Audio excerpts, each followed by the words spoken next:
Merci. Je tiens tout d'abord à remercier Monsieur Sébastien Clairbois de cette invitation. Je suis très heureux d'être parmi vous pour exposer et échanger après avec vous en répondant à vos questions. Nous allons parler d'un domaine particulier qui est celui de la restitution, plus particulièrement celle des villes, parce que la restitution des monuments est, disons, plus connue ou ferait appel à d'autres aspects de la question que ceux que nous allons exposer aujourd'hui. Alors la restitution des villes, c'était quelque chose de peut-être un peu plus nouveau. Disons qu'il y a une vingtaine d'années, quand j'ai décidé de beaucoup accentuer l'effort dans ce domaine, peu de villes antiques, en tout cas, avaient été restituées. On se remémore tous les grandes maquettes de Rome, de Paul Bigot, d'Italo Gismondi, qui comptaient parmi les premières tentatives de représentation globale d'une ville, la ville de Rome. Peu d'autres tentatives existaient. Il y avait la grande période des restitutions qui avait été lancée au début du XXe siècle, tout ce qu'on appelait les envois de Rome, les travaux des architectes, donc envoyés à Rome dans le cadre du prix de Rome et qui s'excitaient sur la restitution des monuments antiques ou de parties de la ville de Rome et autres. Et puis ensuite, l'engouement, disons, pour ce genre de démarche ne s'est pas poursuivi avec le même enthousiasme. Il y a même eu parfois période de réticence. Et puis à nouveau, après, intérêt pour cette démarche, donc nous aurons l'occasion de voir pourquoi. Toujours est-il que depuis une vingtaine d'années, on a été appelé à représenter un très grand nombre de villes. Il faut donc que je vous parle des buts, de la problématique de la restitution et de la méthodologie aussi que l'on emploie pour arriver à des représentations qui soient crédibles, dont on connaisse les fondements. Alors on va d'abord voir un certain nombre d'images pour nous mettre un peu dans l'ambiance de ces images. Celle-ci, c'est une vue d'Arles qui avait été faite pour une exposition, qui était l'exposition César, les découvertes du Rhône, qui a été faite il y a un an au musée de l'Art antique. Sur quel miraculeux bouton doit-on appuyer? Celui-là? Celui-là? Là? Hein. Oui. Voilà. Ou autre représentation globale, on parle de représentation globale des villes. Évidemment, c'est la vue d'ensemble qui nous intéresse. Ça, c'est Carthage, donc romaine. Il y a une version donc, de la Carthage punique qui avait été faite pour un ouvrage avec M. Fantard. Celle-ci, donc, c'est Carthage romaine. Donc, qui donne la topographie, l'aspect principal de la ville dans son ensemble. Donc, on verra par la suite pourquoi on peut proposer cette restitution de Carthage. Mais on voit que ces images, ce sont des images réalistes. Alors, vous allez vous dire, bah, pourquoi sont-elles aussi réalistes? Sont-elles en couleur? Ben, évidemment, parce qu'elles ont été faites dans un contexte de communication avec le public, soit pour des expositions, soit pour des ouvrages destinés à un public large, soit pour des revues. Donc c'est au fond un effort de représentation qui est destiné à une communication vers un public assez large. Ah, je ne suis pas encore expert, voilà, ça va venir dans la manip. Oui, voilà, on va collaborer. On va collaborer parce que comme on change toujours d'ordinateur, on a quelques petites. Voilà, la suivante. Voilà, ou Alexandrie. Donc c'est la grande vue qui avait été faite pour une exposition à Paris qui s'appelait La gloire d'Alexandrie, vers la fin, ce qu'on va appeler le siècle dernier, dans les années 95, où Jean-Yves Empereur voulait exposer les découvertes récentes faites dans le port d'Alexandrie. Et donc on a voulu aussi mettre une image de la ville à l'époque romaine, donc qui est celle-ci, et qui la représente, donc vue de la mer. Voilà le genre d'images dont nous allons parler. Et nous allons rentrer un petit peu dans le laboratoire maintenant, dans la cuisine. Puis suivante. Alors, ce qu'il faut avoir présent à l'esprit, c'est que quand on croit connaître quelque chose, on peut avoir de très mauvaises surprises. Ça, ce sont des exercices que j'ai fait faire à l'école d'architecture de Marseille où je donnais un cours avec les élèves architectes. Donc, ils sont élèves architectes à Marseille, dans leur ville. Faites l'expérience avec Bruxelles si ça vous chante tout à l'heure. Représenter donc la ville de mémoire, en disant voilà, moi Bruxelles, je connais, bien entendu, voilà, allez-y. Vous prenez un papier, vous allez voir ce qui se produit, quelque chose de ce genre-là. C'est-à-dire très rapidement, vous allez être vide, vous allez mettre quelques places célèbres, quelques monuments célèbres, puis vous allez rajouter votre rue, des choses de votre quartier, des choses qui vous sont personnelles, c'est-à-dire que d'un élève à l'autre, il y aura des signes permanents qui vont être mis, Notre-Dame de la Garde, pour Marseille, le Vieux-Port, voilà, le Fort Saint-Nicolas, la colonne Castellane et autres. Et puis, en fonction de chacun, tout un tas de détails qui varient de l'un à l'autre. On avait exposé toutes les images au tableau en disant, bon, critiquons nous-mêmes ce que nous avons fait. Ces images sont-elles riches? Oui ou non? Non, elles sont plutôt pauvres. Sont-elles équilibrées? Sont-elles équivalentes? Oui et non. Oui, parce que des signes forts vont figurer dans toutes, mais beaucoup de signes ne seront valables que pour une personne. Et ainsi de suite. Donc, quand on fait le bilan, on s'aperçoit que malheureusement, ce que l'on croit très bien connaître ne peut pas faire l'objet d'une représentation satisfaisante. C'est ainsi. Hein. Et que si donc on veut donner une idée satisfaisante de la réalité complexe qui est une ville, il vaut mieux se donner la peine de fabriquer l'image, hein, de la reconstruire ou de la construire.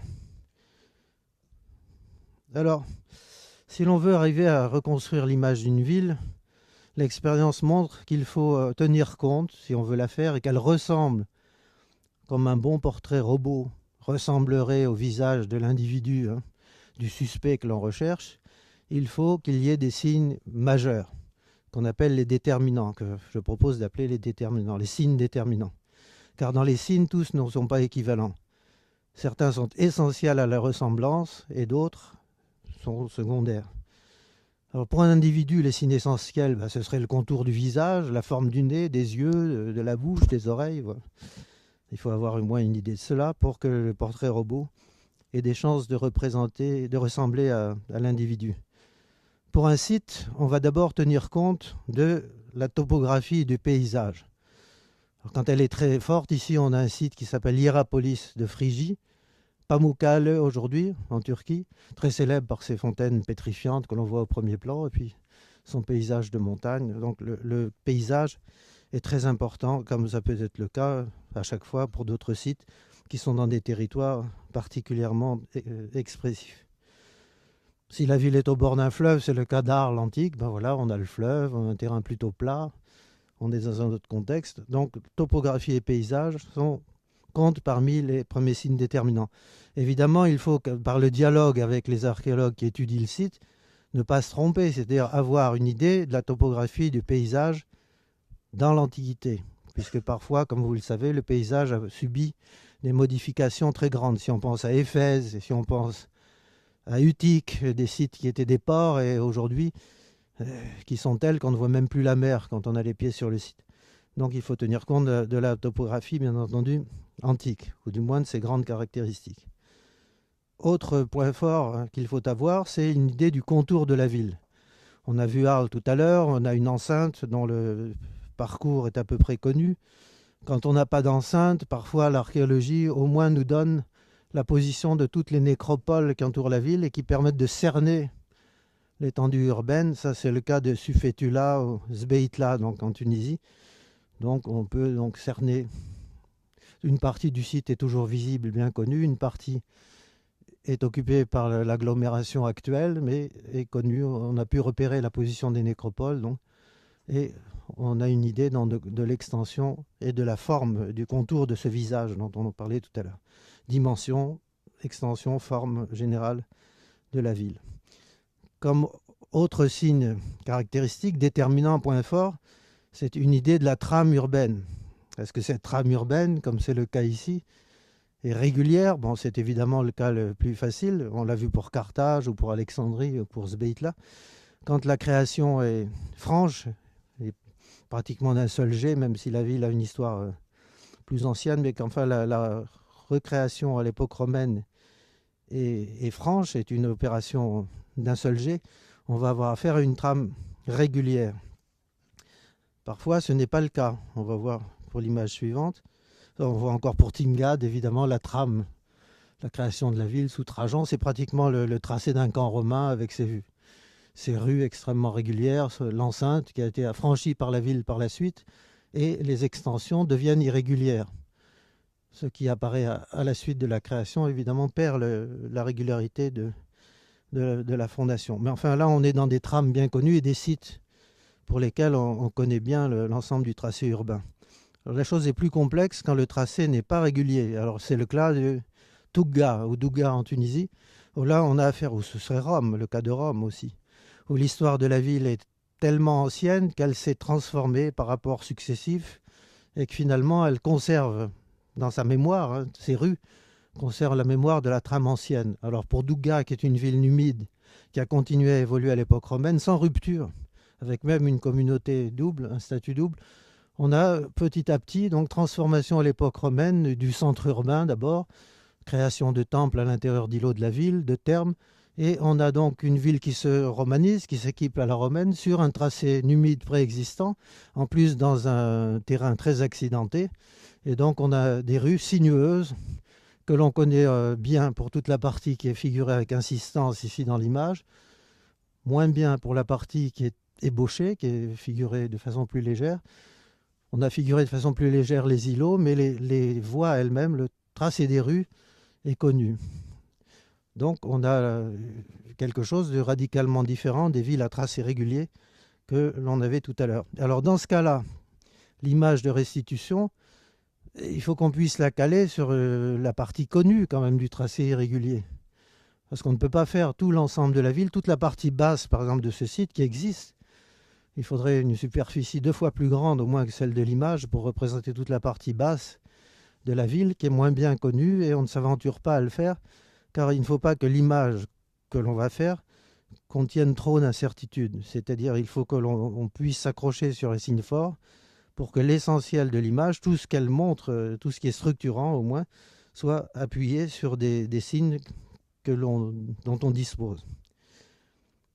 Quand on ne peut pas le faire, il faut renoncer à faire une image d'ensemble de la ville, puisque la restitution est tout le contraire d'une invention. On va insister là-dessus. On a vu que c'est un portrait robot, donc il faut déjà avoir les signes déterminants majeurs. On va voir lesquels on peut rajouter, mais on ne peut pas inventer des signes déterminants si on ne les a pas. Donc si je n'ai pas le contour de la ville, si je ne connais pas la forme du forum, par exemple, dans ce cas, qui est Vaison-la-Romaine, eh bien, on se contente d'une vue partielle. Donc on va proposer une vue partielle sur la partie la mieux connue de la ville, ce qui est le cas ici, le théâtre, les grandes maisons du buste d'argent et autres, du dauphin, du prétoire et des messies. Donc on va pouvoir avoir dans l'image tous les signes forts bien connus des grandes maisons de Vaison-la-Romaine et le théâtre, mais le reste de la ville, on ne s'aventure pas à le représenter. Cependant, ce que l'on peut faire, c'est prendre beaucoup de recul. Quand on a donc, on voit l'image suivante, quand on a le désir d'expliquer la position d'une ville, la façon dont elle fonctionne par rapport à son territoire haute, alors à ce moment-là, on s'éloigne, on prend beaucoup plus de recul et on explique donc l'aménagement du territoire auquel la ville appartient. Là, on a affaire à Ravenne, sur l'Adriatique. Donc on voit Ravenne, le Classis, la deuxième partie de la ville, le canal qui la relie au Pô, la mer Adriatique et au fond les Pyrénées. Ça permet de parler de l'installation donc de la ville dans son contexte, mais on ne pourrait pas se rapprocher. Je ne pourrais pas faire avec pertinence un zoom vers les différentes parties et surtout la partie arrière, sans ici rentrer dans des difficultés très grandes. C'est-à-dire quand on propose une image, elle vaut par son équilibre d'ensemble. Et il ne s'agit pas d'aller cibler sur les parties les moins bien connues. Et se rapprocher n'est pas pertinent. Rester à distance l'est, parce que c'est un moyen de comprendre l'organisation d'ensemble. Vue suivante. Voilà, alors, si on rentre un petit peu dans la réalisation d'une restitution. Ce travail a été fait à propos de la ville. C'est un des exemples, mais c'est un des exemples de collaboration avec une équipe d'archéologues. C'est le cas de Fréjus. Forum Iuli, il y a une équipe d'archéologues, d'abord de grandes recherches qui ont été faites sur Fréjus. Le grand atlas archéologique de Fréjus, publié sous la direction de Lucien Rivet, et qui déjà nous présente une bonne synthèse de toutes les recherches faites sur la ville, plus tout l'apport des fouilles plus récentes faites par le service municipal d'archéologie avec Michel Pasqualini et toute son équipe. Donc là, il s'agit de se dire, bon, on va proposer, puisque souvent c'est la ville qui le demande, ce n'est pas une invention de l'esprit, les villes veulent avoir, monsieur le maire ou autres personnalités, veulent avoir les moyens de représenter la ville pour des questions de prestige ou d'information ou de réalisation de projets d'aménagement ou autre. Ils veulent avoir une idée de ce que la ville était dans l'Antiquité. Et évidemment, si nous ne collaborons pas en équipe à ce travail, eh bien, on va refuser au fond de participer à un effort de représentation, de restitution qui intéresse bien d'autres personnes que nous-mêmes. Donc il ne s'agissait pas de tourner autour du pot, on est pratiquement contraint à le faire, d'autant plus que les collectivités locales souvent financent la recherche archéologique. Ça aussi, donc si monsieur le maire demande ou le conseil régional demande à ce que l'on fasse cela alors qu'il paye les fouilles, il est malvenu que les archéologues disent « Ah non, non, monsieur, non, non, nous, c'est pas notre tasse de thé, on ne s'occupe pas de vulgarisation, vous comprenez ?» C'est pas comme ça qu'il faut prendre les choses, il faut essayer de se dire non. Il ne s'agit pas de savoir si on doit faire une image ou non, il s'agit de savoir comment on va la faire et qu'est-ce qu'elle peut dire de pertinent. Pourquoi elle est crédible, où est-ce que nous avons pris des risques, lesquels nous avons pris, quels ont été nos choix. Alors pour faire la restitution d'une ville, en général, on va déjà choisir à quelle époque on se place. Là, on se placerait au second siècle après Jésus-Christ, période où la ville est déjà dotée de tous les monuments principaux que l'on connaît. Car bien souvent, quand on remonte dans le temps, on a moins d'informations. Donc on ne pourra pas toujours faire pour une ville une image d'ensemble sur les périodes les plus anciennes. Donc si on en a vu une belle d'ensemble, on va prendre la période la mieux connue. Et ensuite, on va choisir le plan qui nous semble être le plus riche comme plan de départ. Donc ça, c'est un plan extrait de l'Atlas de Fréjus qui nous figure tous les monuments connus. Alors d'une part, ce qu'on appelle la plateforme, là-bas, donc les deux parties du port, les thermes, le forum, le théâtre, l'amphithéâtre et différents îlots de la ville qui ont été fouillés, car la ville va fournir un assez grand nombre d'habitations pour que l'on ait une idée à peu près de l'aspect de ces îlots urbains. Il y en a même d'autres qui depuis ont été fouillés dans cette partie-là de l'image. Donc on n'est pas dépourvu d'informations en ce qui concerne l'habitat. Donc c'est ce qu'on va appeler le plan de base. Une fois qu'on a choisi le plan de base, on va essayer de l'utiliser en traçant par-dessus un quadrillage. Le quadrillage tracé, c'est de façon par expérience au fond qu'on va décider de la dimension des carrés. Ces carrés sont destinés à la réalisation de l'image, donc c'est moi-même qui décide de les faire. Il ne faut pas qu'ils soient trop grands pour que les informations soient imprécises. Il ne faut pas qu'ils soient trop petits parce que l'utilisation va être trop lourde, ça va être trop complexe. Si j'ai des carrés 2 fois ou 3 fois plus petits, j'ai un degré de complexité qui n'est pas nécessaire. Donc il faut que j'ai des carrés assez grands pour que chacun contienne un certain nombre de monuments ou d'informations et que je sois capable de représenter ensuite, par la suite de la fabrication de l'image, ce que contient chaque carré. C'est ce qu'on va appeler le quadrillage de référence. Et une fois que l'on a avalé l'information, car bien entendu, il faut potasser, il faut avoir lu l'Atlas archéologique de Fréjus et les articles et discuter quand même avec l'équipe une première fois, il faut avoir intégré tout cela. Quand on a intégré tout ce que l'on sait sur la ville, on arrive à avoir une idée de l'image que l'on peut faire ou des images que l'on peut proposer. Et on passe par le stade des esquisses. Quand on cherche l'image que l'on va pouvoir faire, compte tenu de ce que vous avez dit, connaissance des 5 déterminants. Le 5e, j'ai oublié de vous en faire part. Le 5e déterminant, 4e et 5e. Le 4e déterminant, c'est la forme des grands édifices publics. C'est le nez et les yeux du portrait robot. Alors on voit des amphithéâtres, des monuments connus dont on peut avoir une idée de l'aspect. Donc ce sont les yeux et la bouche. Et 5e déterminant, c'est la position relative de tous les éléments qu'on a énumérés. Aucune ville ne vous montrera dans la même position relative tous les éléments que nous avons énumérés. Même si 2 villes possèdent un amphithéâtre, un théâtre, un forum et des thermes, ils ne seront jamais placés au même endroit. C'est bien que la formule, si on l'appliquait ici en abscisse ordonnée, si on disait quelle est la formule de la ville, elle sera toujours différente et unique pour chacune d'entre elles. Donc nous voilà avec le quadrillage de référence. Les esquisses vont nous permettre de tâtonner, de dire mais comment pourrais-je faire pour que l'image que je propose soit la plus efficace possible, au fond puisse rendre compte de l'aspect de cette ville au second siècle, avec le plus de force, par le cadrage que je vais choisir, qu'elle me montre l'essentiel, qu'elle mette hors champ ce qui est mal connu ou ce qui n'a pas d'intérêt, qu'elle mette au premier plan ce qui est bien connu, plutôt au second plan ce qui l'est moins, et donc il y a une réflexion préalable pour que l'on parvienne à des esquisses. Alors les esquisses, ce sont des dessins rapides. C'est au fond ce que l'on peut faire pratiquement au moment où l'on discute, ou on le rediscute avec l'équipe. Ça doit être fait en un quart d'heure, enfin même moins. C'est ça une esquisse. Il y a différents types d'esquisses. Disons, je l'appellerais esquisse ou pré-esquisse, celle-là.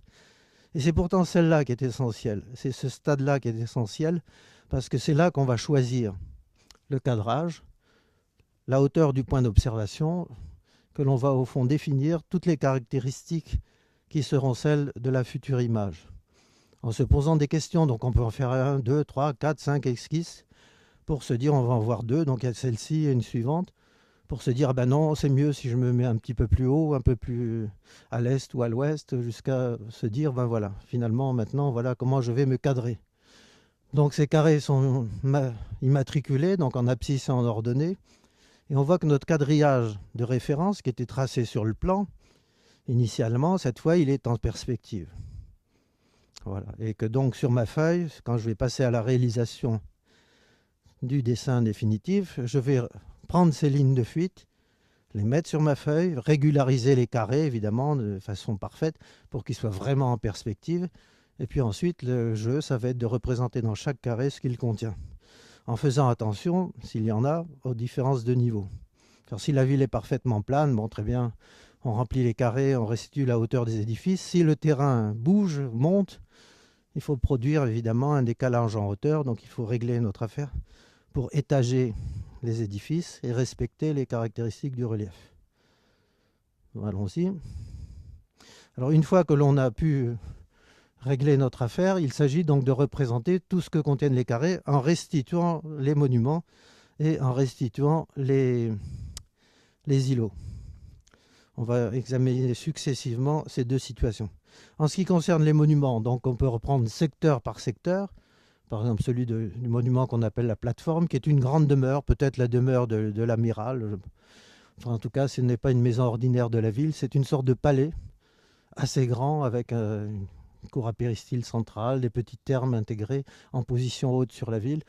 Donc, bon, c'est un édifice assez bien connu et même toujours visible par l'archéologie. Donc, il va falloir étudier une petite restitution dans la grande et donc vous essayez de redonner forme à ce monument pour la première fois, parce que ça n'a pas été fait, tout simplement. Alors, première analyse, c'est l'image suivante. Voilà, on étudie bien sûr le jeu des toitures, parce qu'il faut que ce monument fonctionne, puisqu'il fonctionnait. Le problème, c'est que cela avait une forme dans l'Antiquité. Les toitures, il fallait bien qu'elles évacuent Bon, il y a des études comparatives à faire. Il faut tout un raisonnement pour venir au moment où l'on peut redonner les volumes, une idée des volumes de ces monuments. Pour la première fois, souvent c'est pour la première fois, ça n'a jamais été fait. Donc il faut se fatiguer quand même à comprendre les caractéristiques du monument que l'on a comme plan pour en proposer une représentation en 3 dimensions. Et donc reciter à chaque fois, des fois les pages, d'où viennent les informations. Là, la feuille n'est pas forcément complète. Donc on finit par revoir donc l'édifice que l'on cherche à étudier. On verra que l'on passe, là je simplifie, parce qu'on passe évidemment par des petites coupes faites à l'échelle, enfin tout un dossier, comme si l'on voulait construire une maquette de l'édifice, pour être en mesure après de le dessiner dans la grande vue, et de le passer en ombre et en couleur, et de le faire apparaître au sein donc de la représentation d'ensemble de la ville. Si bien que si on joue le jeu pour l'ensemble des édifices connus de la ville, les plus connus que vous avez vus sur le plan en noir et blanc, cette partie qu'on a, la plateforme, cette partie qu'on appelle la butte Saint-Antoine, à Fréjus, les thermes, l'amphithéâtre, tous les édifices, on a le même jeu qui se reproduit à chaque fois, c'est-à-dire qu'on est obligé d'étudier des petites restitutions dans la grande, mais qui ne doivent pas prendre des siècles. C'est-à-dire qu'il s'agit quand même d'aller assez rapidement à l'essentiel pour pouvoir redonner visage à tous ces éléments constitutifs de la ville. Alors, vous avez vu l'image récente de Fréjus, c'était la précédente. Ça, c'est une image qui a 20 ans d'écart avec la précédente. Celle-ci, on va mettre celle-ci, on va remettre la précédente, si on peut le faire. On peut le faire. Il peut le faire. Voilà, ça c'est la récente, faite après la collaboration avec Michel Pasqualini et son équipe. Et la précédente est faite 20 ans avant. Si on compare l'une à l'autre, on verrait des différences. Je vous les énumère pour les principales. D'abord, l'image plus récente est beaucoup plus fine. Mais aussi, le rivage a changé. Car les géomorphologues, vous savez que l'archéologie, c'est une affaire de travail d'équipe maintenant. Les géomorphologues ont prouvé que la côte n'était pas là, qu'elle était beaucoup plus proche du rivage, que le port n'a pas été creusé entièrement de main d'homme, comme on le croyait, mais que c'était déjà une lagune, avant d'avoir été surcreusé et aménagé en port. Il y a donc, là, on voit la mer là beaucoup plus proche. Donc ceci est beaucoup plus fidèle à ce que nous ont appris les recherches archéologiques et les recherches des géomorphologues aujourd'hui. Alors que cela, c'était la vision qu'on pouvait avoir avant que ces recherches n'aient été réalisées. Donc la côte a reculé, là, mais on ne pouvait pas le savoir et on pensait que c'était toute une série de marécages et que la fameuse flotte héritée de la victoire d'Axiom, Auguste l'avait ramenée en partie à Fréjus et il était dit il est impossible qu'elle ait été mise dans le port puisque le port n'était pas creusé. Elle devait être dans l'estuaire de l'Argence, je ne sais où, on n'a jamais trouvé d'infrastructure, alors que les recherches récentes permettent de dire que non, on pouvait très bien utiliser déjà l'anse naturelle qui existait donc sur le site même, mais ce sont des travaux récents qui ont permis de le prouver. C'est-à-dire que la restitution, que ce qui va se passer, si elle est bien faite et qu'elle respecte les signes déterminants, elle ressemblera d'emblée, à coup sûr, à l'exemple représenté, ce que faisait la première image, mais il faudra l'affiner, la modifier ou la corriger, à condition que des indices nouveaux soient apparus et que l'on puisse nous dire « Non, monsieur, ce que vous avez représenté n'est plus pertinent parce que les recherches nouvelles imposent de modifier telle ou telle partie de l'image. » Mais vous voyez qu'elle n'est pas bouleversée. Entre de l'une à l'autre, ce n'est pas une modification, disons, telle que l'on peut se dire « Présenter ceci fausse les idées ». En ce qui concerne la ville, on a à peu près l'essentiel dès la première fois. Donc le contrôle qui est fait, l'affinage de l'image, il est fait a posteriori. Ce qui est fait dans un premier temps, c'est un modèle théorique de la ville qui est la meilleure solution que l'on puisse proposer à l'époque où il est proposé et dont on sait qu'il va évoluer dans le temps.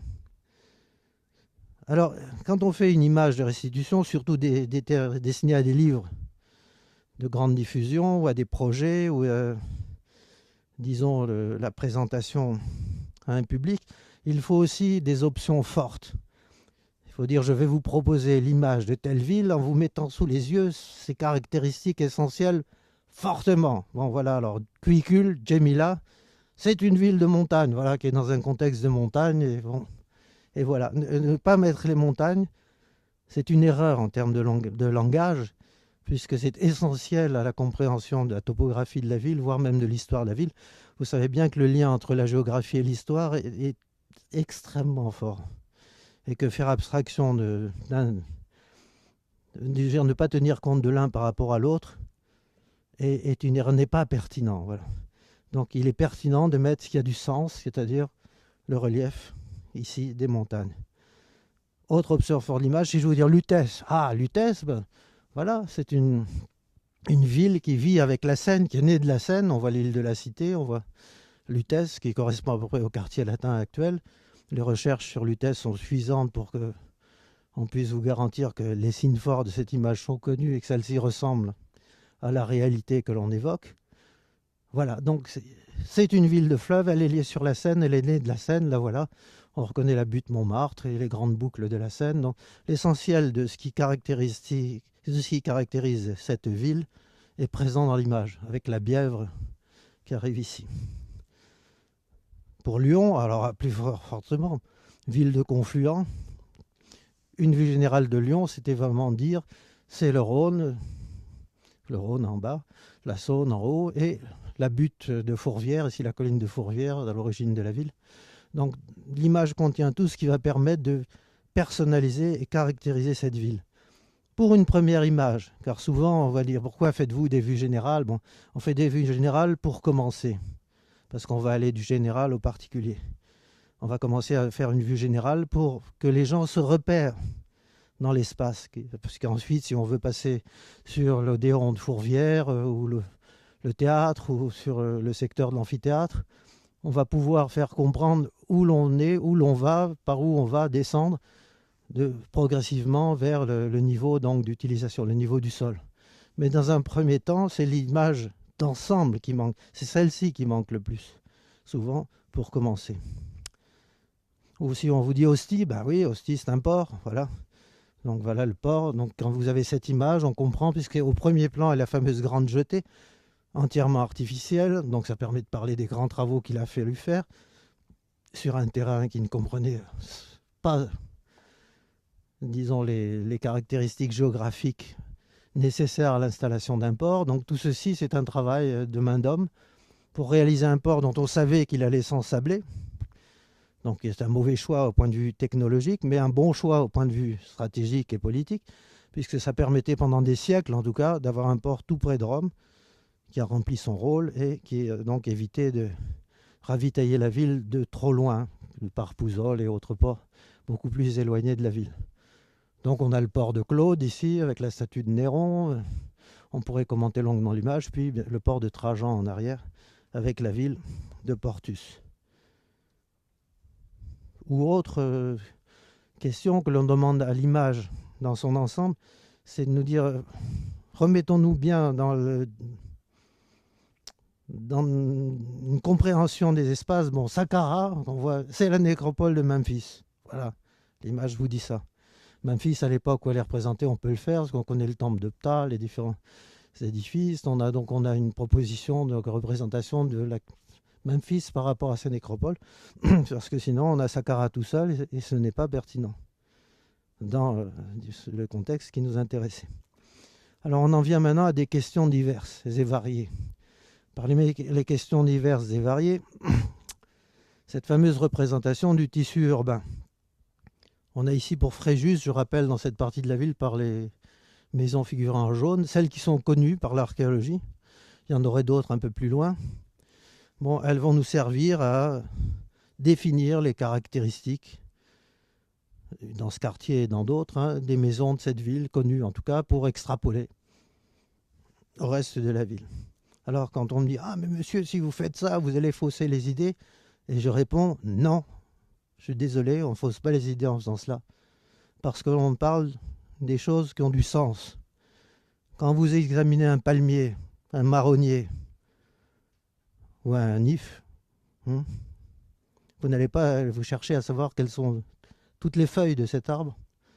Quand vous regardez l'ensemble d'une ville, vous n'allez pas chercher à savoir maison par maison tout cela. Vous vous intéresserez à ce qui a du sens. Et ce qui a du sens, ce sont les formules. C'est-à-dire que si vous êtes capable de définir, imaginons que vous fassiez Paris à l'époque de Haussmann, ce qu'il vous faut savoir, c'est les caractéristiques des immeubles haussmanniens. Est-ce qu'on peut les définir? Oui, tant d'étages, façade en pierre, avec une couverture de telle manière. Bon, vous ferez votre formule de 5 ou 6 immeubles haussmanniens et vous pourrez en fabriquer à tire-larigot. C'est ce qu'on appelle la représentation de nature symbolique. Pourquoi symbolique? Parce qu'elle obéit à des règles. Voilà. Et ces règles, vous les appliquez. Ça vous permet de remplir les espaces. Et il faut le faire, parce que si vous ne le faites pas, vous aurez une espèce de ville fantomatique qui en aucun cas ne ressemble à la réalité passée. Parce que la ville n'était pas une espèce de squelette avec de temps en temps 3-4 maisons, celle qu'on a retrouvée par hasard. Elle était plus proche de cela que de ce que vous représenterez si vous vous contentez de figurer ce que vous avez d'après les indices. Donc vous avez une représentation théorique, mais vous connaissez les arguments qui ont présidé à la représentation du remplissage du tissu urbain. La représentation est de nature symbolique. Mais rassurez-vous, vous aurez l'occasion de réfléchir à ça en dehors de cette séance. Tous les mots que vous utilisez, les mots, j'entends, les mots de la langue, sont tous de nature symbolique, sont tous des représentations construites de cette manière-là. Donc, Où est le risque? Il n'est pas bien grand quand on est au niveau du langage. Au niveau de dire je vous fais une représentation pour vous expliquer la ville de Fréjus. Oui, elle ressemble à ça. Parce que c'est vrai. Elle ressemble à ça. Et il n'est pas utile. D'abord, c'est impossible parce qu'on ne trouvera jamais l'ensemble des maisons qui manquent. D'une part, les villes se sont construites par-dessus et donc on n'a pas le loisir de fouiller. Et puis, ici ou là, des parties ont été détruites à tout jamais. Donc vous ne les aurez pas, vous ne les aurez jamais, vous ne les aurez plus, et c'est parfaitement inutile, parce que ça n'a pas de sens. C'est comme si vous vouliez connaître toutes les maisons de Bruxelles quand vous sortez de la ville en train, ou quand vous traversez un territoire. Tous les détails qui sont présents là ne vous intéressent pas, vous ne les voyez pas, ça n'a pas de sens. Certaines choses ont un sens important et d'autres non. Quand on fait un modèle théorique, il s'agit de s'intéresser à ce qui a du sens. Donc celui qui regarde là, c'est pas une preuve d'intelligence et de curiosité intellectuelle, c'est qu'il ne sait pas lire une image. C'est un peu là le problème. Hein. C'est pas comme ça qu'il faut la lire. Celui qui regarde ça, c'est pas ce qu'il a à faire dans une représentation globale de la ville. C'est justement ce qu'il a à ne pas faire, puisque regarder en ciblant là n'a pas de sens, puisqu'il n'aura pas plus de réponses que là. Il aura application de formules. Alors on peut expliquer d'où elles viennent simplement, hein, mais l'attitude d'esprit qui consisterait à attendre de savoir ça est vaine parce que l'on ne le saura jamais, ou avant longtemps. Et si on ne le fait pas, on n'a jamais l'image de la ville. Alors il s'agirait de savoir. Il faut donc se jeter à l'eau et prendre les risques de représenter les choses qui ont le plus de chances d'être vraies, ou de ressembler, à coup sûr, le plus près possible à la chose dont on parle. Alors si on passe maintenant à une étude du centre urbain, l'étude du secteur du Forum de Fréjus, on va faire appel à ce que j'appelle la logique du choix préférentiel. C'est intéressant, ça semble être compliqué, mais vous allez voir que ça ne l'est pas. D'abord, pourquoi c'est une logique? Parce que c'est un raisonnement déductif. Vous allez voir pourquoi. C'est un choix. Et c'est le choix de quoi? Le choix de l'hypothèse qui a le plus de chances d'être vraie, que l'on va privilégier. Nous n'allons pas dire c'est la seule possible, nous allons dire c'est celle qui a le plus de chances d'être vraie, et c'est pour cette raison-là que je la classe en premier, et c'est donc celle que j'applique dans mon image. Puisque je n'ai pas le loisir d'en faire plusieurs, j'applique la logique du choix préférentiel. Alors le forum de Fréjus est intéressant à cet égard, parce que si l'on se contente des indices archéologiques, c'est ce qui est figuré en noir sur l'image. On a le contour de l'enceinte ici, on a les rues. Il est bien circonscrit comme un grand quadrilatère. En 21 ici, vous avez un mur qu'on appelle le mur aux pilastres, qui marque une dénivellation entre les deux niveaux de place. En bas ici, la place principale du forum. En haut, une place plus haute, dont on va évidemment comprendre l'intelligence par une étude comparative. Alors dans l'Atlas archéologique de Fréjus, il y a une première proposition de restitution en pointillé. Et là aussi, quand on est dans un ouvrage scientifique, et moi aussi je fais ça et je l'ai fait, si on est dans un ouvrage dont l'objectif, l'axe majeur du discours, c'est l'archéologie avec au plus près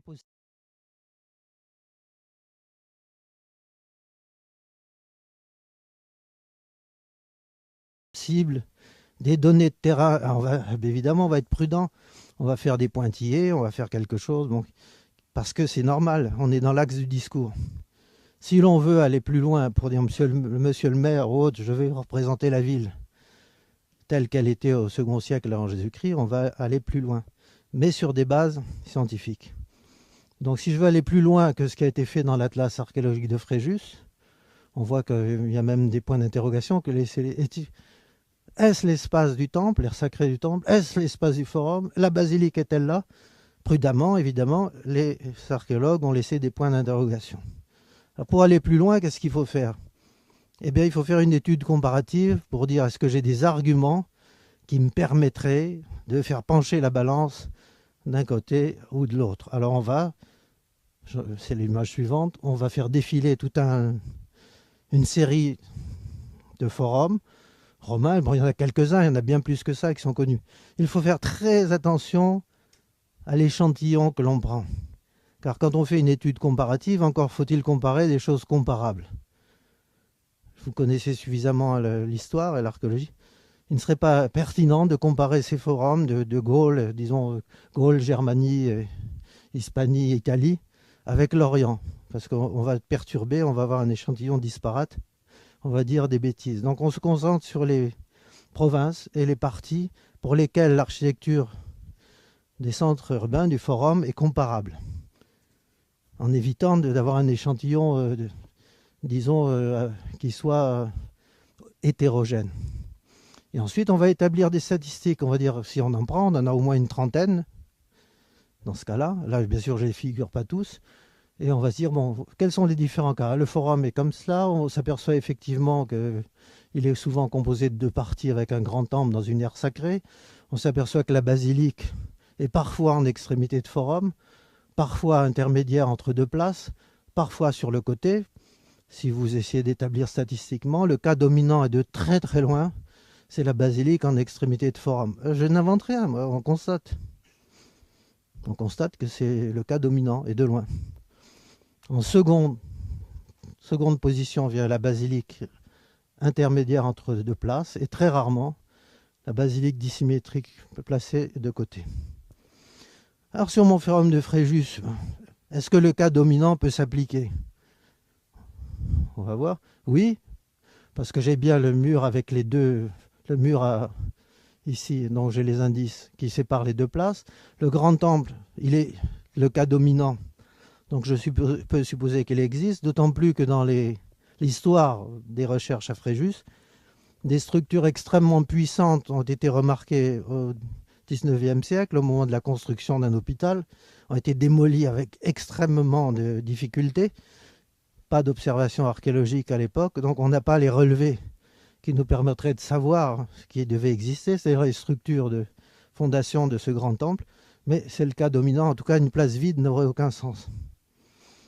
Comme c'est le cas dominant, la logique du choix préférentiel fait qu'on préfère restituer le temple. Si l'on s'intéresse à la place publique, la logique du choix préférentiel, c'est aussi dire quelles pourraient être les proportions de la place. Il faut reprendre l'étude comparative en disant généralement, si l'on compare tous ces forums les uns et les autres, quel est le ratio entre longueur et largeur? Est-ce qu'il y a une fourchette? Elle a été appliquée ici. Si j'applique la fourchette, voilà, j'ai une place de ces proportions-là. La basilique en extrémité, c'est le cas dominant, donc il a été appliqué ici. Et donc, ceci pourrait être contredit ou conforté, validé, uniquement par la découverte d'indices. C'est-à-dire, si un jour on fouille et qu'on peut dire « Oui, monsieur, on a trouvé les traces de la basilique, le mur de la basilique », bravo, on sera rassuré. Et le contrôle est a posteriori. Parce que si vous n'admettez pas que le contrôle est a posteriori, vous n'aurez jamais de restitution, vous n'aurez jamais de modèle théorique. Alors, ou vous n'avez rien, alors à ce moment-là, ce n'est pas la peine de se fatiguer, on se dit on ne restitue pas, ce qui est grave, parce que si vous ne restituez pas, vous n'avez pas l'idée de la chose. C'est ça qui est grave. Votre concept est pauvre. Et si vous restituez, c'est que vous faites un modèle théorique. Contentez-vous du modèle théorique jusqu'à nouvel ordre, puisque celui qui va vous contredire, c'est celui qui aura découvert des indices contraires. Donc vous en avez pour un moment quand même. Et si vous êtes contredit, c'est que vous serez précisé. Donc c'est pas bien grave. Or dans ce cas-là, la basilique peut pas être peut pas être intermédiaire, puisqu'on a le mur à portique. Il existe. Et c'est un mur extérieur qui nous donne la différence de niveau entre les deux places. Elle ne peut pas être sur le côté parce qu'on a les rues ici et là qui sont connues. Elle ne peut être que là. Alors bon, on peut un peu la déplacer, simplement, mais c'est peu de choses et ceci ne va pas bouleverser la solution du problème. Donc c'est l'application de cette logique permet de proposer une solution satisfaisante pour longtemps. Alors si on pousse, voilà, c'est le cas là où on développe un peu, vue suivante, il va falloir étudier maintenant ce secteur d'après la topographie, puisque le terrain descend. Donc il faut bien étudier en coupe comment ça va se passer. Donc si je remets en coupe cette fois le grand temple, la première place, l'aire sacrée, ensuite la place du forum, ensuite la basilique. Ici, j'arrive au niveau du port et au niveau de la mer. Donc, on voit que la rue en question, les rues latérales descendent. Donc, j'ai une idée des différences de niveau, ce qui est très important puisque ça modifie l'architecture. Vue suivante. Donc, si je fais l'esquisse maintenant de ce que je vais représenter, on voit que les rues qui descendent, il va falloir que les portiques décrochent, qui montent. La basilique, on esquisse par ses vues et par d'autres. Je vous en fais grâce, j'ai pas mis tous les dessins, hein. Il faut représenter des façades théoriques, des coupes théoriques sur ce monument, mais rapidement faites, comme ce que vous avez vu. Car si vous vous mettez à dessiner de façon précise, tout ça, vous perdez un temps extraordinaire et vous n'avez pas un temps extraordinaire pour faire une vue générale. Donc il faut toujours aller à l'essentiel. Je sais que les hauteurs sont justes, je sais que je n'ai pas besoin de dessiner toutes les colonnes du forum, une fois que je connais la hauteur d'une, etc. Vous résolvez vos problèmes rapidement et pour trancher des questions essentielles dans l'axe du travail qui est le vôtre. Et une fois que vous avez fait ça, en avant, on peut traduire en prenant un peu plus de temps, donc l'aspect de ce complexe monumental, respectant tout ce que l'on a étudié et lui faire prendre place au cœur de la ville. Disons qu'on a peu de choses à Fréjus, mais suffisamment pour trancher les questions essentielles. Alors, ce qui se passe pour d'autres villes, on voit ici le cas d'Arles Antique. Alors, Arles Antique, c'est une maquette qui a été faite il y a à peu près une vingtaine d'années. À l'époque, voilà, on était content de la représentation du forum. On voit ici la place du forum, dont le sous-sol s'appelle les fameux cryptoportiques d'Arles. Seconde place qui est connue que par un exèdre qui a été retrouvé ici, qui est dans le musée actuel Arlatin. Bon, ceci n'a jamais été retrouvé. C'est une hypothèse. L'existence d'un grand temple dans cette position est purement hypothétique. Et puis, si l'on regarde le forum tel qu'il était à l'époque, on n'en est plus du tout satisfait parce que, premièrement, il n'a aucun organe. Ces cryptoportiques, c'est une différence de niveau infranchissable, hein. Ça fait au moins 3 mètres ou plus entre la place et le niveau. Donc ça fait un cul-de-sac. On nous dit qu'il y a un très grand hôtel dans l'histoire, connu à Arles, bon, qui nous fait rêver un peu à l'Arapakis ou à un grand hôtel augustin construit au milieu du forum. Il ne figure pas dans la maquette. Bon, c'est bien embêtant, même si on ne connaît pas sa forme, il est très embêtant qu'il soit absent. Si on appliquait la logique du choix préférentiel, ce que je vous ai dit tout à l'heure, il faudrait installer un grand temple éventuellement sur la place. Bon, on n'a pas osé le faire, mais pourtant, c'est ce qu'il faudrait supposer. Un grand temple dont l'existence serait à contrôler. Et puis, il faut arriver à mettre la basilique qui n'existe pas. Voilà un forum sans basilique. Donc, ça ne va pas. Alors, la réflexion qu'on a eue avec les collègues avec qui on a travaillé sur Arles a repris le dossier. Donc, si on s'en tient à ce qui est connu, les cryptoportiques, voilà le plan. Représenté en pointillé, voilà les monuments énigmatiques, ceux que l'on n'a pas retrouvés et qui devraient figurer, ou qui pourraient figurer, en pointillé. Et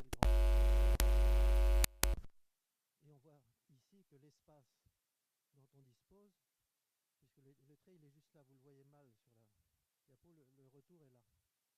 C'est-à-dire que le quart d'eau passe ici. Et on voit que l'espace que l'on a ici est largement suffisant pour installer une basilique en extrémité. Et donc il n'y a aucune raison de ne pas imaginer qu'elle était là, parce que si elle n'est pas là, elle n'est nulle part. Alors là, on fait un apax, on fait la chose qu'on n'a pas le droit de proposer sur le plan méthodologique, c'est-à-dire le cas particulier. Pour proposer un cas particulier, il faut que les indices de terrain vous prouvent que le cas est particulier. S'il n'est pas particulier, c'est la logique du choix préférentiel qui s'applique et qui donc dit basilique ici, parce que c'est possible. Et même possible et nécessaire pour remplir cet espace. Donc le cas n'est pas insolite, c'est le cas dominant. Si on voulait représenter le grand temple qui nous manque, le voilà. Le voilà. Mais l'image est trop révolutionnaire. On s'est dégonflé, voilà ce qu'on va dire. On n'a pas osé le faire parce que c'est trop neuf par rapport au comment on pourrait dire, trop fort encore comme idée. Donc il faudra que l'idée fasse son chemin pour qu'on voit si finalement on se décide à appliquer ce qu'on devrait faire, la logique du choix préférentiel, ou si on attend des contrôles éventuels dans quelques rues d'existence de soubassement de ce temple, si un jour la chose est possible ou pas. On est resté sur un cas mi-figue, mi-raisin, alors qu'en réalité ce serait cela la meilleure solution du problème. Comme on n'a pas osé le faire, Voilà ce qu'on a fait. On s'est dit, les cryptoportiques montant cette excroissance, on pourrait transformer cela au niveau supérieur en un temple, pas très grand, inantis, avec un escalier. Bon, ça pourrait avoir une certaine allure. Alors finalement, ça nous fait grâce du grand temple révolutionnaire qu'on n'a pas le courage de dessiner aujourd'hui. Et on pourrait, par des escaliers, redescendre de l'autre côté. Mais là, on voit que sur le plan architectural, des problèmes se posent, car si ce forum avait été pensé d'un seul coup, d'un seul jet, pour comprendre cette place, la place intermédiaire avec Exèdre et le grand temple supposé à l'arrière-plan, le grand temple de l'arrière-plan étant le temple dominant, on n'aurait pas créé un obstacle ici tel qu'il faut monter par ces escaliers et redescendre par d'autres. Il faudrait être absolument débile pour faire ça au point de vue architectural. Ça veut bien dire que ceci est un programme complet qui précède la suite. D'ailleurs, la suite est datée de Tibère, elle est un peu plus tardive pour la place à Exèdre. Donc on voit bien que c'est une réalisation progressive. Et donc on ne peut pas admettre dans son premier état, le forum n'est compris ni temple ni basilique. Ce serait le seul exemple en Gaule et on ne voit vraiment pas pourquoi. Alors que par ailleurs, on a la maison carrée de Nîmes, on a des monuments donc, majeurs qui sont là encore sous nos yeux. Donc on en est resté à cette solution, disons, elle est prudente mais elle n'est pas bonne au point de vue méthodologique. Bon, on en est là parce que, voilà, c'est encore une imperfection. Alors si on essaie de donner visage à ce temple fait en fond de forum, voilà son aspect. Il n'est pas absolument moche, hein, mais c'est quand même pas l'équivalent de la maison carrée de Nîmes, construite à la même époque. On se dit quand même, ils sont nuls ces architectes romains, ils font Nîmes, la maison carrée avec le forum autour, ça a quand même une certaine allure. À l'époque augustienne, puis à Arles, ben non, ils font un petit temple un peu bricolé comme ça. On sent qu'il y a quelque chose qui ne va pas, parce qu'on n'a pas encore eu l'audace d'appliquer une logique au moins avec rigueur. Donc on le fera, on s'en approche. Vue suivante. Donc si on restitue le forum tel qu'on peut l'imaginer avec la basilique, le petit temple et l'autel central, voilà, ça donne ce schéma-là, qui est le schéma, disons, actuel. Enfin, proposé actuellement pour les raisons que je vous ai dites, qui n'est pas celui que je préférerais, mais qui est celui qu'il faut faire, parce qu'il y a aussi un temps de digestion. Si vous voulez, quand on fait une restitution, on n'est pas seul, on collabore avec des équipes. Si l'équipe n'est pas mûre à recevoir tout de suite avaler la proposition précédente, il faut de toute façon respecter l'équipe parce que c'est une collaboration. On ne peut pas dire je vous impose mon affaire alors que d'autres travaillent depuis longtemps sur le sujet. Donc il vaut mieux prendre son temps et ne pas être brutal et ne pas penser toujours qu'on a la vérité contre les autres. Donc ceci, c'est une solution, disons, de compromis, mais qui est un compromis de bonne aloi, parce que c'est la chose que l'on peut avaler, que tout le monde peut avaler dans l'équipe aujourd'hui. Donc voilà. Donnons ça pour l'instant. Hein. Ensuite, on peut aller plus loin, parce que on s'est rallié à une opinion différente. On le fera. Mais pour l'instant, ce que l'on propose au fond au public, puisque ces images étaient faites pour le public, c'est au fond la solution à laquelle se rallient tous ceux qui ont étudié le site de près et qui sont d'accord au fond pour livrer cette solution-là. Alors si on veut représenter maintenant la restitution, c'est pas simplement les monuments, c'est pas simplement les villes. Il faut souvent la prendre très très en amont et s'appliquer à faire l'équivalent de restitution. Cette carte, il a bien fallu la faire pour présenter le monde romain dans l'exposition d'Arles. Donc cette exposition d'Arles, c'est une exposition actuelle qui aura lieu jusqu'au mois de mai, qui représente l'ensemble des restitutions, enfin l'ensemble, qui consacre les travaux de restitution que j'ai pu faire, puisque j'ai légué donc, au musée d'Arles Antique toutes les restitutions que j'ai pu faire jusqu'à ce jour. Et donc il a fallu présenter au début de l'exposition des territoires. Bon, ben, il faut restituer le relief. Si vous voulez, je vous présente le monde romain au IIe siècle jusqu'au début du IIIe siècle. Je vais vous mettre sur une carte avec les contours, les reliefs essentiels, le passage des voies essentielles, la position des villes principales. Parce qu'en ayant mis le relief et les voies qui passent dessus, on comprend comment le territoire se ficelle. Et il est plus explicite et plus compréhensible si on donne cette représentation synthétique. Si elle avait existé, j'aurais pas eu à le faire, mais voilà, ça n'existait pas. Donc il a fallu d'abord restituer d'une certaine manière le territoire pour l'expliquer. Et évidemment, les légendes sont venues après donner le nom des villes. On pourrait au fur et à mesure surcharger la carte de légendes pour la faire parler. Si on pense à les Gaules, bon. Alors ça c'est un autre type de travail, parce qu'il n'avait pas le même but celui-là. Ça c'était pour une revue qui voulait parler des grands sites de Gaulle, et donc il fallait une image qui soit capable, un iconogramme qui soit capable d'évoquer les principaux sites avec une certaine répartition géographique d'après les monuments les plus emblématiques. Donc voilà.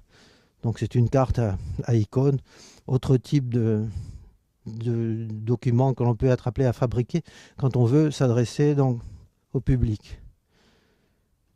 Alors d'autres types d'images, cette fois-ci, ne sont pas des anamorphoses, mais j'appelle ça polymorphose. L'anamorphose se fait si on inverse la déformation initiale, on rétablit l'image telle qu'elle est, l'image vraie. Tandis que là, vous ne rétablirez rien parce que tout est déformé de telle manière qu'on a une compression. En fait, on vous met que ce qui a du sens, que ce dont on veut parler. Donc c'est depuis Aswan, donc Sienne, l'île de Philæ, jusqu'à Thèbes. Voilà le Nil avec tous les sites principaux qui s'étagent dans leur position. Donc c'est une sorte de maquette sur laquelle on a fait apparaître, comme dans un jardin japonais, les différents éléments qu'on veut présenter. C'est l'idée de faire lire un territoire un peu de façon naïve, mais enfin en disant voilà, donc on passe chez Gebel Silsilé, voilà Komombo, voilà et tout, voilà Esna, voilà Armante, voilà Thèbes sur le fond et la montagne thébaine.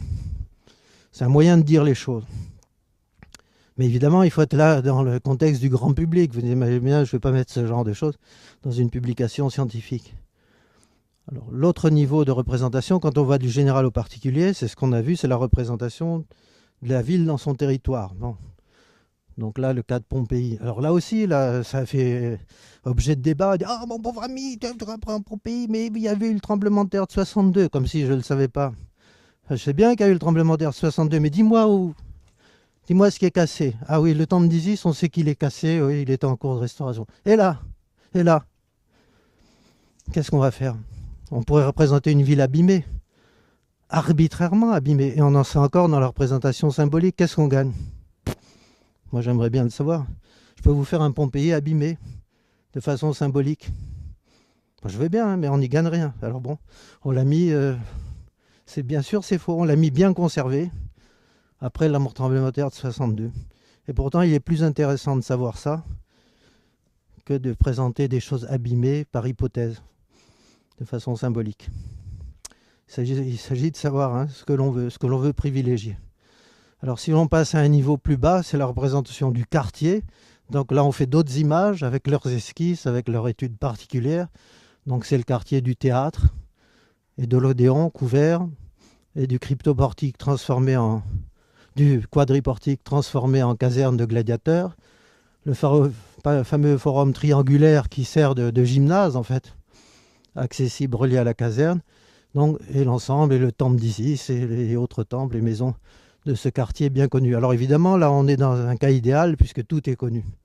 Enfin, les structures de toutes les composantes de ce quartier sont connues. Donc au fond, il faut redresser les murs et puis couvrir les toitures et redonner une idée de l'ambiance et des activités de ce secteur de la ville. Et progressivement, on va pouvoir descendre vers le niveau du sol. Alors, si on descend d'un cran, on va avoir l'affaire à un monument. Bon, l'amphithéâtre de Pompéi. Souvent, quand on a affaire à un monument, surtout quand c'est la énième représentation d'un site, à chaque fois, on va en profiter pour dire autre chose. Donc là, on va dire, on va représenter le monument à la fin du chantier de construction, l'extrême fin. Donc on voit, on est en train d'achever les parties supérieures, on est en train d'installer le sable sur la piste. Et puis on le montre aussi de façon à pouvoir parler de sa structure extrêmement particulière. Elle est unique. Pourquoi on a un soubassement qui n'est pas elliptique avec un amphithéâtre elliptique à l'intérieur? Alors souvent, ce qui est en parallèle des restitutions sont des articles scientifiques. Souvent, quand j'en fais une, parallèlement, il y a un article qui concerne l'explication de cette bizarrerie. C'est qu'il semble que l'amphithéâtre de Pompéi commençait sous la forme non elliptique hein, du monument, 2 théâtres accolés, 2 hémicycles et 2 parties rectilignes, ce qui était la forme archaïque en cours de chantier, puisqu'à Rome, on vient d'inventer l'amphithéâtre elliptique probablement, sur le forum, on ait changé d'idée et qu'on soit venu finir par la réalisation d'un monument elliptique. C'est-à-dire qu'on aurait le monument de transition ici. Et seule cette hypothèse-là permet d'expliquer le cas de Pompéi, jamais appliqué ailleurs, parce qu'ailleurs on n'est pas dans le monument de transition. Alors que là, on l'y est probablement et on comprend donc ce cas particulier. Donc l'image permet d'expliquer cela et permet d'expliquer la fin d'un chantier. Parce qu'ailleurs, d'autres amphithéâtres expliqueront le début du chantier ou d'autres étapes du chantier. Si bien que d'une restitution à l'autre, on peut compléter les séries d'images pour pouvoir traiter de sujets assez nombreux. Alors après, on descend, on va bien finir par arriver à poser nos pieds sur le sol. Alors là, effectivement, on va choisir les cas dans lesquels on peut représenter la réalité vue de plus près. Donc là, la maison de Ménandre à Pompéi, il y en a d'autres, la maison des Vétiers et autres que j'ai pu faire pour redonner l'ambiance intérieure. Là, l'idée, c'est que l'on va évoquer donc la vie et les lieux tels qu'on aurait pu les voir. Car les vues aériennes et tout ce qui précède, ce n'est pas la vision de l'Antiquité. Ils n'ont jamais vu de vue aérienne. C'est la vision d'aujourd'hui. C'est la logique de l'homme d'aujourd'hui, du XXe siècle occidental, et je vous fais grâce de tout ce qui fait que l'image n'est pas universelle. C'est notre façon de voir qui dit on va en passer par les vues aériennes et descendre progressivement pour arriver là. C'est notre façon de voir. Là, on est plus proche donc de ce que pouvait percevoir un habitant de l'Antiquité. Et après, donc, un des problèmes qui se pose à nous, c'est de ne pas simplement restituer les formes. C'est bien de restituer les formes, mais les monuments n'ont jamais été des boîtes de chaussures, des cubes empilés. Ce sont des monuments qui ont des fonctions. On explique toute réalisation architecturale par la fonction. À quel besoin ça a répondu, quelles étaient les intentions de ceux qui ont réalisé la chose, puis ça coûte quand même un certain argent de faire ces monuments. Il faut donc des décisions politiques et des financements importants.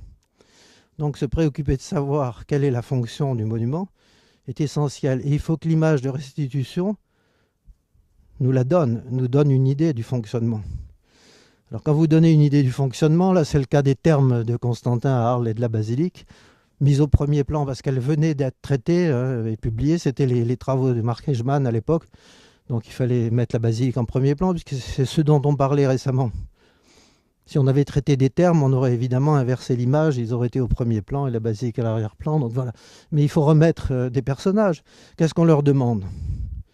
De nous donner une idée des activités. Alors effectivement, on voit dans la palestre des personnages qui s'excitent à jouer à la balle, faire de la gymnastique, courir, etc. On voit ici ceux qui s'activent pour nourrir les fours, alimenter les fours. On voit les scènes de port, on voit ici les gens qui sortent de la basilique. Et on voit ici l'amorce d'un monument. Il est important qu'il y soit, bien qu'on ne le connaisse pas, qu'on n'en connaît qu'une tour qu'on attribue à ce monument, mais on est bien ennuyé de ne pas le connaître parce que c'est probablement là la résidence impériale. Puisque Constantin a résidé à Arles, à cette époque-là, Arles devient une des capitales de l'Empire romain. Il est intéressant de dire le palais impérial, voilà l'amorce. Je ne peux pas vous en dire plus. Il ne me viendrait pas l'idée d'en faire la façade, d'en dessiner la façade. Ce serait un contresens. Ça, ce ne serait pas pertinent. Mais dire il est là dans l'image, c'est pertinent. Ou alors il aurait fallu couper l'image pour ne pas le faire figurer. Et ne pas le faire figurer, ce n'est pas pertinent, parce que la basilique avait un lien avec lui-même a un lien avec le forum, et donc il faut savoir tourner autour du pot. Je ne peux pas vous représenter ce monument, mais je ne dois pas en faire abstraction, sinon je mutile gravement l'histoire de la ville. Et donc il y a des ruses, et heureusement l'image dessinée permet de s'en sortir gentiment, parce que je ne suis pas en 3D, donc je n'ai pas besoin de représenter ça.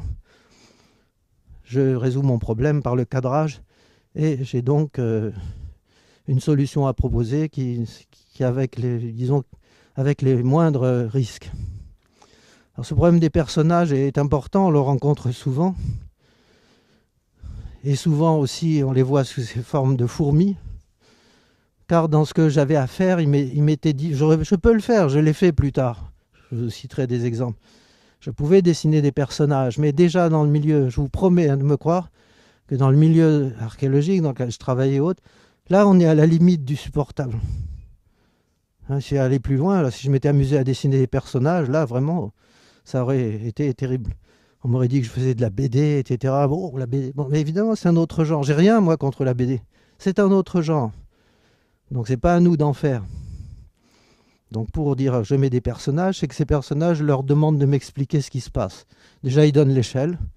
Ensuite, on voit bien que dans le théâtre d'Arles, pour la première fois restitué avec sa façade complète, on a l'accès des visiteurs donc à leur place. Tout a été étudié, je vous prie de croire, il y a tout, les coupes, la position des vomitoires, tout ceci.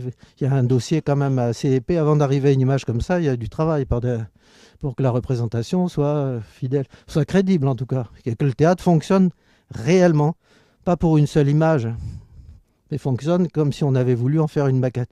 C'est-à-dire avec l'étude qui est faite, le dossier de base, on peut faire un 3D du théâtre, on peut le faire. D'ailleurs, ce qui avait été fait, mais le 3D du théâtre d'Arles qui avait été fait est plus ancien.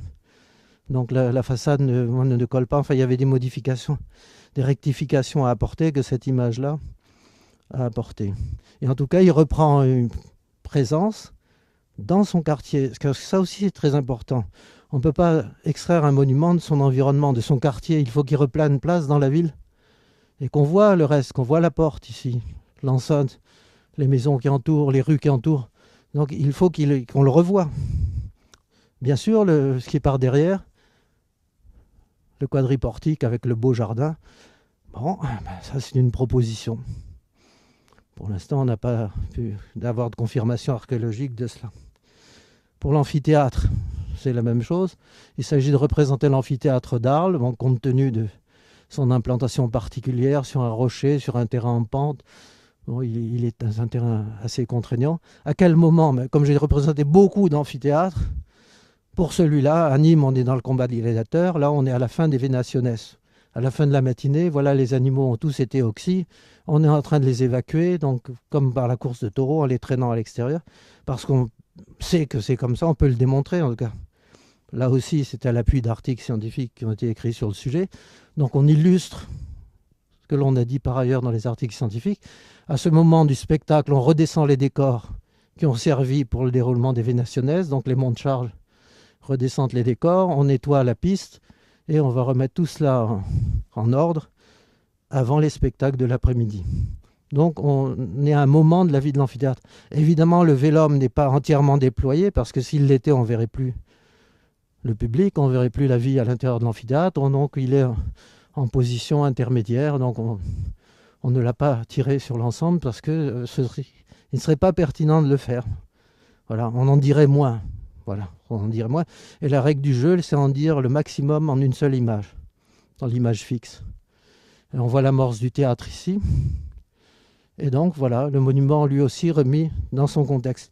Puisque pour cette grande exposition, il fallait restituer la ville et l'histoire de la ville et les quartiers de la ville et en donner le plus possible aux habitants de la ville pour qu'ils retrouvent des impressions, l'impression de la visiter dans l'Antiquité.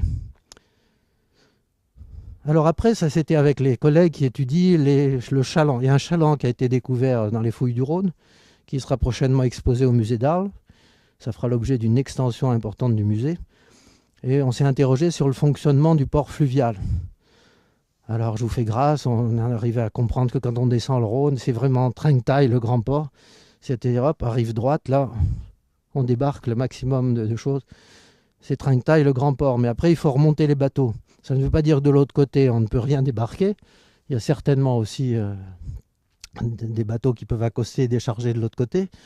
Mais en tout cas, à un moment donné, les bateaux, soit rechargés pour aller plus loin, soit à vide parce qu'ils vont prendre plus loin un chargement, remontent par un chemin de halage. Parce que les bateaux ne sont pas équipés de voiles ou de systèmes de navigation tels qu'ils puissent remonter au vent. Il faut donc les tirer. Où passe le chemin de halage? C'est la première fois qu'on se posait le problème. S'il y a un chemin de halage, bon, ben allons-y alors. Où se place-t-il? Comment va-t-on franchir les ponts? Qu'est-ce qui se passe? Alors, c'est ça qui est restitué. On sait qu'Arles avait des ponts de bateaux, puisqu'il est figuré sur une des mosaïques d'Ostie, le pont de bateau, le pont flottant, ce qui est d'ailleurs une très bonne idée, parce que le Rhône est connaissant surtout dans l'Antiquité des mouvements considérables. de crue, le pont flottant suit la hauteur du Rhône sans être endommagé, sans créer de barrage qui risque de le voir poussé par la force du courant. Donc il flotte, il monte, et il descend en fonction du niveau. Donc c'est très, très bien fait. C'est sûrement plus rapide à faire, peut-être moins cher. En tout cas, l'armée savait parfaitement s'en sortir. S'il avait fallu construire un grand pont en dur, il l'aurait fait. Ça, franchement, quand on voit le pont de Mérida, qui est intact depuis l'époque d'Auguste, et bien d'autres, c'est pas parce qu'ils ne savaient pas faire qu'ils n'ont pas fait un pont en dur sur le Rhône, c'est parce que cette solution était sûrement plus astucieuse dans ce cas particulier. Et là, on voit remonter donc les chalands. Quand le bateau, il y avait chaland et bateau, donc un bateau à Dolia là, qui veut remonter, alors lui, qui a une mâture, il oblige à lever le pont-levis pour pouvoir passer, c'est ce qui est représenté ici. Les fouilles ont montré à quoi ressemble ce qui est par derrière. Si on suit le plan des fouilles qui ont été faits de la tête du pont, du second pont d'Arles, ça c'est celui qui serait au centre de la ville, l'autre il est un peu en amont. On peut comprendre, on peut proposer que les parties carrées qui sont représentées, qui ont été retrouvées, seraient l'emplacement des cabestans, de l'endroit où on voit fonctionner les cabestans en arrière. Et on voit qu'on tire donc le tablier du pont en faisant tourner les cabestans. Voilà, on enroule les câbles et le pont se lève et on a donc ce qui est en arrière de l'arc du Rhône. Celui-ci, c'est celui qu'on appelle l'autre là-bas. Celui, c'est l'arc du pont. L'autre là-bas, c'est l'arc du Rhône, un des monuments d'Arles connus d'après les documents. On a donc possibilité de restituer tout ce secteur de la ville avec un certain nombre d'arguments, puisque l'on a des raisons de le faire. On a à chaque fois argument pour dire je vous représente le pont ainsi, je vous représente l'arc du pont de cette manière, je vous représente l'endroit où sont les cabestans et l'arc du Rhône à cet endroit, à ce carrefour de la ville, et ainsi de suite, parce qu'on est capable au moins de tenir un discours pour le défendre. Et ça, ce bâtiment élevé ici, ce serait un poste qui existe aussi dans les fouilles de l'autre pont. Ce seraient des postes qui probablement correspondent à une sorte de capitainerie. Parce que quand vous avez affaire à ce cas de figure où il faut faire remonter les bateaux, il faut bien que des ordres soient donnés. En disant à ceux qui sont ici, allez-y, avancez, vous pouvez dégager, vous pouvez passer. Puisqu'à un temps donné, on va décharger. À un temps donné, on a fini de décharger, on peut dire cette fois-ci remonter. Il faut donner des ordres, il faut coordonner, sinon ça va être la panique là, à l'entrée du pont. Et donc il ne serait pas anormal qu'on ait prévu une sorte de capitainerie, un poste de commandement, qui par des signaux permettait à ce port fluvial de bien fonctionner. Alors là aussi les personnages, c'est ce qu'on leur demande. Alors si on veut, les moments où dans les livres, surtout les livres un peu destinés à un public élargi, on n'y échappe pas. À un moment donné, il faut passer à la casserole en disant il faut bien que je mette des personnages vus d'un peu plus près parce que sinon, ça va pas. Alors bon, il y a des ruses. Alors ce qu'on prend, c'est une mosaïque. La mosaïque là, des musiciens ambulants, c'est une mosaïque de Pompéi. Donc c'est entièrement mettre en jeu les personnages de la mosaïque. Voilà. Qui défilent dans la rue et qui jouent dans les personnages. Le temple de la fortune Auguste et l'entrée de la rue, l'Arc de Triomphe. Donc voilà, ça permet de faire une petite scène de la vie de la ville qui s'appuie sur des mosaïques, sur une mosaïque connue. Alors c'est souvent l'astuce que l'on utilise pour pouvoir s'en sortir, en ne faisant pas directement de la bande dessinée, mais en animant au fond les rues par des représentations que l'on a, soit d'après la statuaire, soit d'après la mosaïque, bas-relief et autres représentations ou peintures murales. Tout ce que l'on peut exploiter au point de vue image antique est toujours précieux pour essayer de limiter l'écart. Vue suivante. Alors ça c'est pour les grands thèmes de recherche. On avait au laboratoire à Bordeaux un grand thème de recherche sur le cirque romain. Bon, le monument, il y avait deux grands monuments qu'on a étudiés de près, c'était le Circus Maximus, que l'on a ici, et par ailleurs l'hippodrome de Constantinople. Alors ce Circus Maximus, voilà l'image du monument, donc après l'érection de l'obélisque de Constance II, c'est-à-dire l'obélisque, le premier là, celui qui vient de Carnac, justement, l'obélisque unique, qui a été redressé donc, à l'époque donc, de Constance II, dont nous parle en détail Ammien Marcellin. L'autre, c'est celui d'Auguste, qui est dressé au milieu de la spina, ou de l'Euripe, selon les termes que l'on veut employer. Et tout le reste, on l'a étudié en collaboration avec Madame Rossetto, donc la conservatrice du Circus Maximus. Donc on avait la très bonne documentation, tout ce qu'il fallait sur le Circus Maximus au point de vue iconographie, au point de vue connaissance archéologique donc pour pouvoir présenter une image qui est celle-ci. Comme nous avions un thème de recherche long et lourd, avec quand même des moyens, on a aussi fait la version donc numérique. Peut-être Robert Vernieu a dû vous en parler, je pense. Hein. Donc la version numérique, elle est faite en parallèle. On va voir quelques images. Bon, ça veut dire que quand on fait cela, on peut le faire. Les deux types d'images communiquent souvent. Les restitutions que j'ai pu faire ont été mises en 3D après, ou ont été faites en parallèle de travail en collaboration avec les équipes qui travaillent en 3D. Donc il n'y a aucun... J'ai toujours été pour, moi. J'ai rien contre le 3D. Simplement, je ne sais pas le pratiquer. C'est pas mon fort. C'est pas ce en quoi je peux être utile dans une équipe. Il y a des gens plus compétents que moi pour faire ça. Mais simplement, on peut très bien collaborer pour passer à la 3e dimension. Simplement, quand on passe à la 3e dimension, c'est qu'on cherche autre chose. Soit à actualiser la maquette en fonction des progrès de la recherche, soit à expliquer l'évolution d'un monument complexe, en effaçant des parties, en faisant apparaître d'autres, soit à faire une visite virtuelle avec un mouvement de caméra. Bon, il faut qu'on cherche autre chose. Soit, comme ça a été fait dans ce cas, lier la maquette électronique à toute la documentation qui a permis de la faire. C'est-à-dire que l'on a ici donc les monuments aux œufs, le monument aux dauphins, avec on voit ici des bas-reliefs et des documents divers et variés. Tout ceci est ramifié. C'est-à-dire si on interroge la base de données, on peut avoir accès à la maquette et à tout ce qui a servi à la faire, y compris les textes anciens, puisque pour le Circus Maximus, les textes aussi sont très importants.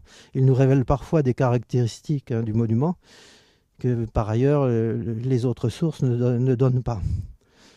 Donc ces choses ne sont pas antinomiques. Alors les fois où il a fallu passer à la représentation de personnages qui soient nettement plus osés, d'abord j'étais à la retraite, bon, donc cette fois-ci il n'y avait plus à provoquer les collègues, c'est pas mon but, hein, ça n'a jamais été mon but hein, de chercher la bagarre, hein. Mais simplement, bon, à Lyon il se trouvait que la grande exposition faite au musée gallo-romain concernait les funérailles. Bon, donc on a restitué la procession funéraire, voilà, de A jusqu'à Z, avec la fanfare et les pleureuses et le char, etc., et la veuve et ses proches et les clients. Bon, en faisant des personnages. Mais quelle est la restitution? C'est la procession funéraire. C'est pas vraiment de la BD. L'axe du travail, c'est de dire on vous restitue une procession funéraire dans une exposition qui risquait d'être un peu sévère, surtout pour les visites scolaires, si on leur parle que de la mort, qui n'ont que des tombes, des petits vases, et bon, ça risquait de ne pas être sensationnel. Donc on leur montre un peu la vie, avec tous les personnages qu'ils peuvent reconnaître là, en arrière-plan des boutiques avec... Il y a tous les instruments de musique qu'on peut commenter dans la procession, les boutiques avec tout ce qu'elles présentent. On avait la vie. Et puis on avait aussi restitué des images que je ne vous ai pas montrées là parce qu'il faut faire des choix, qui essayaient de donner la vision, d'après l'Énéide en tout cas, la vision de l'au-delà. La vision qu'on pouvait avoir de l'au-delà avec le passage du Styx et le Tartare et les Champs-Élysées, etc. Bon, c'était intéressant aussi pour inspirer évidemment de l'imagerie d'époque romaine, hein, des peintures murales. Il fallait essayer de donner une idée de la façon dont on imaginait l'au-delà. Donc dans ces cas-là, on peut y aller, puisque le but, c'est pas de faire une BD, c'est de se rapprocher de représentations figurées qui pouvaient nous mettre donc un petit peu dans l'ambiance d'une époque donnée. Il faut qu'il y ait toujours un signe conducteur. Alors finalement, la dernière image, bon, c'est de la pub, hein, ça, c'est la couverture du catalogue de l'exposition qui essaye de rassembler un certain nombre d'images de périodes de ma carrière où j'ai pu être amené à faire des images de restitution qui donnent l'ensemble de la bibliographie. J'en ai fait présent à M. Clairbois, donc ça vous permet de vous référer au moins pour la liste des articles, car dans la méthodologie de la restitution, j'ai essayé d'expliquer dans un certain nombre d'articles, il n'y a pas d'ouvrage dessus, on pourrait le faire mais je n'ai jamais eu le temps de le faire. Il y a une série d'articles qui y abordent les problèmes méthodologiques avec beaucoup plus de démonstrations et de références que ce que je vous donne là. Et surtout en attachant bien les choses au langage. Car quand on est dans la communication avec le public, on n'est pas que dans l'archéologie. L'archéologie donne les matériaux. Il faut que ce que vous mettez en jeu soit pertinent. On l'a vu, c'est tout ce dont on a parlé précédemment. Mais la façon de l'orchestre, la façon de le dire, la façon de construire le discours, C'est autre chose. Il faut que vous fassiez appel aux compétences d'autres disciplines. Je vous promets qu'il faut le faire, parce que si vous ne le faites pas, ni les éditeurs, ni les gens qui sont dans les médias, ni les conservateurs de musées, personne ne vous suivra, ne se contentera de ce que vous faites. Donc il faut savoir organiser, orchestrer le discours, tenir le discours pertinent par rapport aux gens que vous voulez atteindre. Et donc il y a toute une série de règles, d'où les vues synthétiques, les vues en perspective, l'utilisation de la couleur, les vues plutôt réalistes. Pourquoi réalistes? Parce que vous voulez expliquer des choses par l'image. Au lieu de les décrire, vous les montrez. Si vous ne les figurez pas, comment vous allez pouvoir les commenter, les montrer? Non. Donc il faut tout dessiner au moment où vous le faites. Voilà, je veux dire que là, il y a des charrettes qui passent, que ici c'est le marché, donc il y a des activités commerciales, etc., etc. Il faut que vous ayez l'intention de marquer, que ce soit marqué, pour qu'un peu on puisse y faire référence. Et donc l'image est réaliste, fatalement. Puisque avant tout, il faut que vous soyez compris. Donc il faut le dire. Et vous êtes contraint, vous n'êtes pas dans la position d'un artiste qui va dire « Ah, je vais vous faire le forum d'Arles à ma façon. » Bon, ça pourrait être sympa avec des dégradés, et on se lâche, et on fait, je sais pas, un ciel chargé, des effets de clair-obscur ou de flou. Ça peut être génial, hein, mais voilà, simplement. Non, parce que là, on est dans le discours. Je dois vous raconter par l'image des choses que l'on pourra suivre, montrer, commenter, et il faut qu'on les voit. Donc c'est quelque chose d'assez contraignant et qui est bien balisé. Quand vous avez affaire aux éditeurs, aux revues, surtout aux revues, c'est extrêmement exigeant. Je vous promets que ça vous arrive un jour, vous allez voir. Hein. Ils vous demandent de changer un petit peu de précision. Enfin, ils sont là parce qu'ils veulent avoir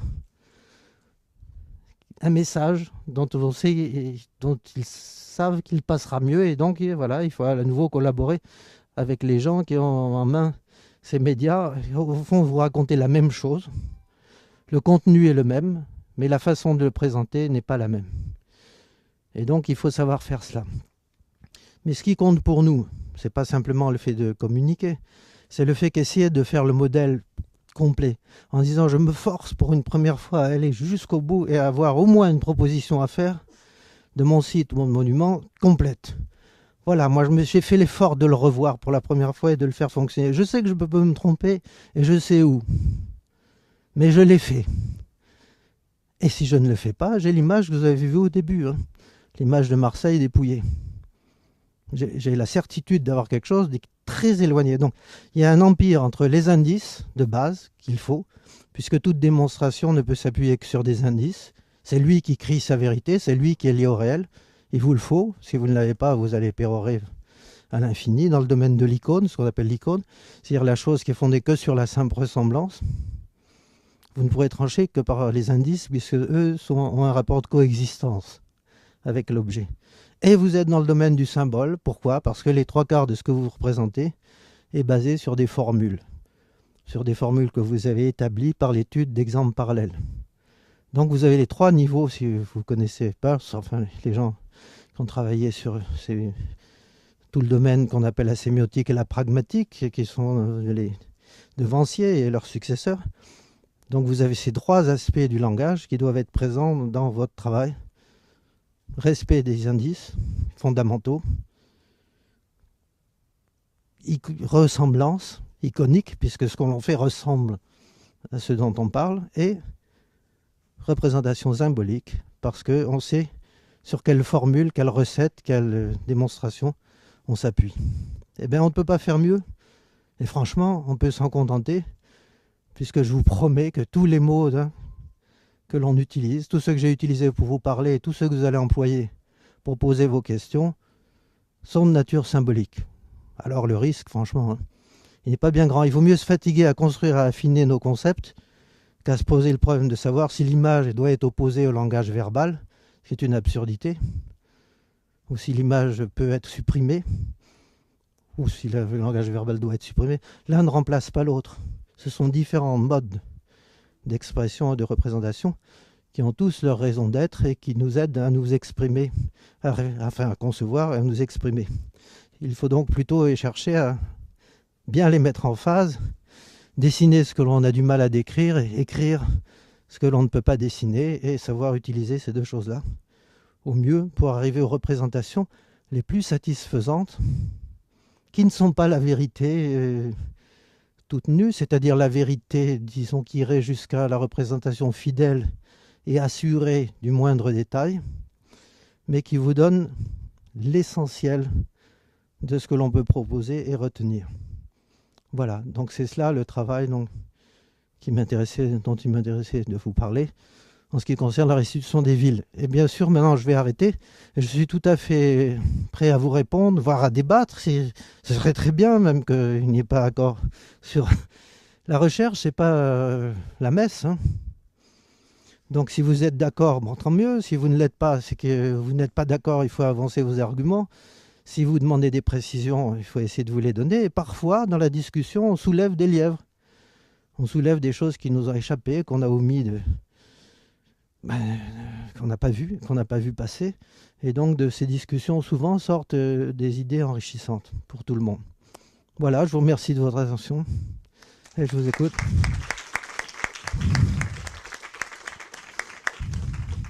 Merci pour ce magnifique voyage dans le temps et surtout de nous avoir éclairé aussi précisément sur les options méthodologiques.